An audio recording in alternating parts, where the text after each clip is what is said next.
મન બહુ મોટા હતા. હા, બબે ત્રણ ત્રણ રાત જાનું રોકાતી, રસ્તામાં કોઈક રાત રોકતા. અટાણે રોકવા વાળા કોઈ નથી ને રોકાય એવાય કોઈ નથી, કારણ કે 4 વ્હીલ થઈ ગયા ને. હા, અટાણે રાજકોટમાં જાન જાય હામાં કાઢે કે મારે ફ્રેશ થવું છે, અને ઓલા તો લુગડા બદલાવીને આવ્યો હોય ને પછી પાછા ઘીરે જાય ત્યાં બદલાવાના હોય.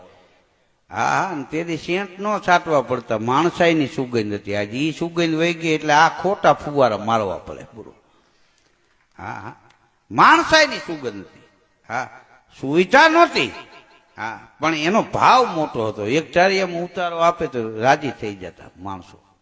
મહેમાનોને કેવા આપણને આ લોકોએ હાંચવા. હા, એવો ભાવ હતા. એ ભાવ હવે વયા ગયા. હવે સમયની હારે કદમ મિલાવવા જોઈએ ને. હા, ફેશન ક્યાં સુધી વહી ગઈ? હવે તો વહુની સાબમાં જે જીન્સની સડીયું ટી શર્ટ જાય, હાડીયું બંધ થઈ જાય. હા, ત્યાંથી પછી ફેશન પાછી પડશે, છેલ્લે પાછી દેશીમાં જ આવશે.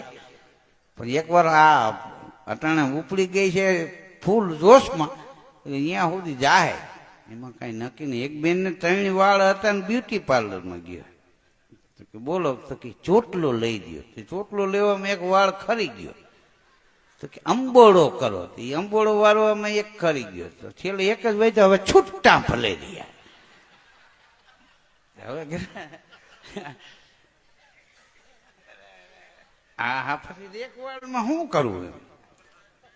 હા, એક છોકરો ઘેરે બેઠો બેઠો જોવે આખું કુટુંબ ભાઈ ફેશન વાળું. એના દાદા ડાય કરાવીને આવે, એની દાદી ડાય કરાવી આવે, એના પપ્પા ડાય કરાવે, એની મમ્મી ડાય કરાવે, મોટો ભાઈ ડાય કરાવે.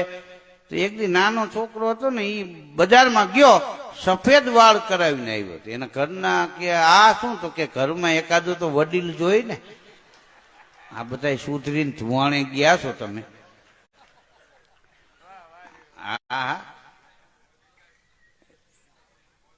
હા, એમાં અત્યારે તમે જો મોદી સાહેબે ગામડે ગામડે સ્કૂલોની કેવી સારી, આ મીઠું પકાવતા અગરિયાના છોકરાએ ભણ્યા વિના ન રહે, હા, એવી શરૂઆત કરી છે. હા, મોદી સાહેબ છે ને, એ આપણા દેશનો એક યુગ પુરુષ છે.